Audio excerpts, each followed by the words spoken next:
Hello again, everybody, and welcome into Gamecock Central Radio. Emerson Phillips with Wes Mitchell to talk recruiting today. Wes, how was your weekend? Good. Busy, but good. Was up in Charlotte for the Rivals camp, and, of course, following recruiting as always.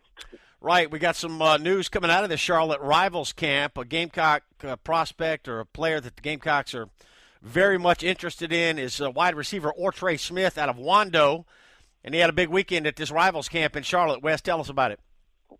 Yeah, he came in as the reigning wide receiver MVP, took that award last year, and then went back up there and got it again this year. So 2 years in a row, he was the Charlotte Rivals Camp Series MVP, the wide receiver position.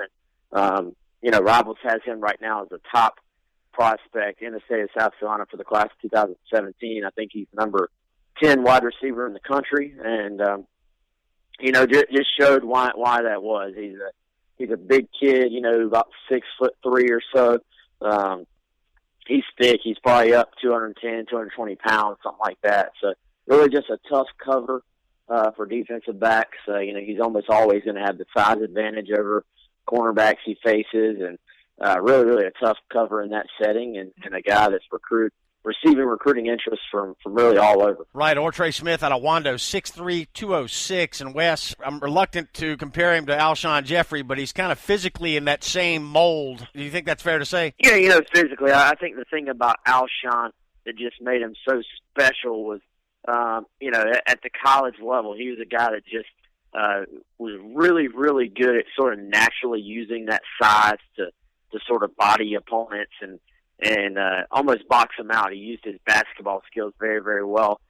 Great hands. I think from a physical standpoint, it's a very appropriate comparison. Could OrTre be that guy? Could he be Alshon when he gets to college? I think that's something that's a lot to put on him, but at the same time, I think as far as where they are right now, it's not a bad comparison. All right, OrTre Smith's teammate at Wando is quarterback Bailey Hart, who's walking on at South Carolina, and you touched on this on your piece. It's on GamecockCentral.com right now. Those two have a good relationship, and maybe Hart tries to help lure OrTre to South Carolina. Yeah, I think he's working him a little bit. Those two guys are very, very tight. From what OrTre said when I talked to him, he said Bailey's really not pushing him too hard, that, at the end of the day, he wants him to do what's best for him. But, hey, at the same time, I think it's going to be one of those things where it can only help South Carolina that there'll be a guy on campus who he's very, very comfortable with, who he's caught, passes, caught touchdowns from, for a number of years. So, that's something that even if Bailey Hart's really not pushing OrTre Smith to join him at South Carolina, I think it's still very much a positive for the Gamecocks. OrTre Smith will be one of the top prospects in South Carolina for the upcoming year, and he had a huge junior year at Wando High School, West, and he said that Will Muschamp is recruiting him personally, and he's also got a pretty good relationship with Brian McClendon. Yeah, Muschamp has sort of these personal recruiting battles with certain guys where, he kind of takes over and says, I'm going to be the main point guy for this recruitment. And,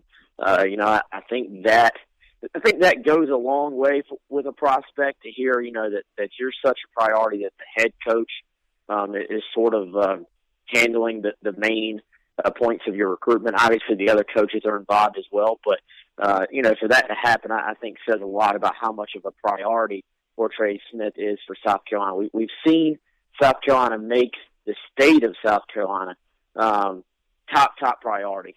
And, it helps, obviously, to get some of the guys that are a little bit down the rankings, maybe don't have the big-time offers. But I think to really say you're not only making the state a priority, but I think you got to get some of the top guys, too. And like I said, right now, OrTre Smith, number one prospect overall in the state of South Carolina for the 2017 class. Big-time recruiting battle, and I think it would just be not only is he a great player, but it would sort of be a great omen, I think, for Will Muschamp to sort of handle his recruitment personally and then to land at the top prospect in the state of South Carolina. Because when South Carolina is winning, it seems like, very directly, it seems like they generally have the top players in South Carolina on those teams when they're winning a bunch of games. OrTre was on campus during spring practice, and he plans to return later this month? Yeah, he'll be back in a couple weeks. He wasn't sure on the exact date, but he thought it was going to be the 30th, maybe the 29th. So he'll be back on campus in a couple weeks. All right, very good, Wes. Quarterback Jelani Woods, we talked about him last week, and we got news on Jelani Woods. Not necessarily good for the Gamecocks. Yeah, well, this is one of those situations where they were recruiting Jelani Woods. They're also recruiting a number of other quarterbacks. And, they kind of had to make decisions on who they're going to push for, who they're not going to push for. I think with a couple of guys already on campus or going to be on campus with the 2016 class, obviously referring to Jake Denley and Brandon McElwain, they need to be careful about who they take for the 2017 quarterback slot. And Jelani Woods did go ahead and commit to Oklahoma State on, I guess that was Friday. So I think looking forward, a guy that I'm sort of keeping an eye on that I think could potentially get an offer is, again, Jay Urich from Wren High School, Piedmont, South Carolina. This is a kid that I've mentioned on the podcast a couple of different times, but I do think the possibility of him picking up an offer sort of has risen. Talking to Jay, I get the impression the staff has sort of made him a little bit more of a priority lately. They've always stayed in touch, but I think the recruitment has sort of picked up a little bit.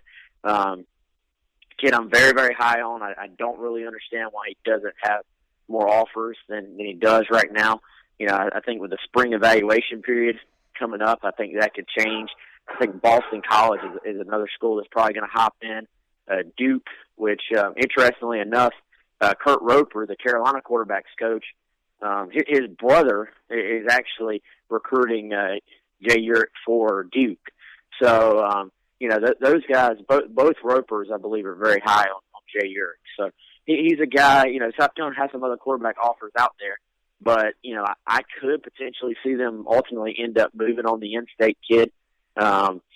Just a guy that I think has all, not only is he a good football player on the field, but he very much has all the intangibles you look for as far as being a great leader, great kid, just an all-around good guy off the field. Interesting. Wren High School has already produced one Division I quarterback. Kelly Bryant is at Clemson right now. He's a Wren product, and now Jay Urich appears to be a top prospect as well, so we'll continue to keep an eye on him as we move throughout the recruiting process. Gamecock Central Radio, Emerson Phillips with Wes Mitchell. Wes, a couple of other in-state prospects to talk about. Dutch Fork wide receiver Austin Connor and South Point youngster athlete Darion Kendrick. Yeah, both those guys were in Charlotte. Got a chance to see them. That's my first time seeing Austin Connor in person. This guy can fly. I think the book on him was that he's a speed guy, but until you see it up close, I don't know if you realize just how explosive the kid is. Very, very explosive out of his breaks, gets to full speed in a hurry. He's a guy who could play offense at wide receiver, could also play defensive back. South Carolina seems to also like him. He's listed as a wide receiver a lot of places, but South Carolina really seems to also like him at the defensive back position. So, in-state kid that I think, right down the road, if you're South Carolina, you kind of made him a priority. That's a battle you feel like you should and can win with him being right there. But, he's picked up some interest and some offers for some big-time programs here lately. Georgia has hopped in with an offer. He visited Tennessee, I think a few weeks ago maybe. So his recruitment is one that is sort of quietly picked up, being a local guy. Yeah. I don't think you hear about him quite as much as, with some of the other past top guys that, here in the Midlands area. But, you start talking about Tennessee recruiting you hard, South Carolina after you hard, Georgia offering. Those are obviously big offers for a kid. Yeah, Austin Connor is the speed man for Dutch Fork, no question about that. I've seen Dutch Fork play a handful of times the last couple of years, and they'll throw it deep to him 3 or 4 times a game. Connor's been an outstanding high school player, still got 1 year left, playing for Coach Tom Knotts at Dutch Fork. And Darion Kendrick, an interesting prospect. Wes, we mentioned he's a youngster, just a 10th grader. He'll be a 2018 recruit, an athlete at South Point, which is a powerhouse out of Rock Hill. We know all the Gamecock players that South Point High School has produced over the years. Clowney, Stephon Gilmore, Devontae Holloman, and others. And South Point's won 2 consecutive state titles. They're one of the top programs in the state. Tell us about Kendrick. Yeah, rising junior kid. I think at this point, a lot of people I have talked to up there compare him actually to Stephon Gilmore at the same stage of their development. I think those comparisons, you almost always take them with a grain of salt at first. Because, lots of programs will kind of compare a guy to whatever one of their big-time players they've had in the past. There's always those comparisons. But, when Stephon Gilmore's dad himself a while back, I think it was sometime last year, sort of didn't dismiss that comparison. And, so when somebody said that's probably the best athlete they've had, sort of defensive back, wide receiver, quarterback type, since Stephon, and he didn't completely dismiss that. That said something to me. So, this kid, could end up at defensive back. I really like him with the ball in his hands. Very, very fluid athlete, can make plays. If South Carolina's going to get him, they've got some work to do. They are sort of still in it. Florida and Clemson, I think, are probably the 2 programs you're going to want to watch the most right now. But I also feel like you never really count out South Carolina in Rock Hill. So, I would continue to watch that, and he's a kid that I'm just very, very high on. For 2018, to me, Xavier Thomas, the defensive end from the Wilson, Florence area, and then Darion Kendrick, I think, are 2 guys that are a cut above the rest. I look at DeCarrion Joyner from Fort Dorchester, probably up there in that conversation, but DK as he goes by, and then Xavier Thomas, to me, are the top 2 right now. All right, the Gamecocks working hard on these in-state recruits. Chris Smith, another South Point product, enrolled early this year. He was a signee this year and is already on campus, enrolled early at South Carolina. So South Point's been very good to the University of South Carolina football program over the years, and we'll continue to watch Darion Kendrick as well. Still got 2 years of high school remaining. He'll be a 2018 prospect. Austin Connor from Dutch Fork. OrTre Smith from Wando. Some of the players we're talking about today here on Gamecock Central Radio. Good stuff, Wes. We appreciate the report. All right, Emerson. Appreciate it, man. We'll talk to you soon. All right, that's Wes Mitchell. He covers recruiting and all Gamecock sports for GamecockCentral.com. And I'm Emerson Phillips.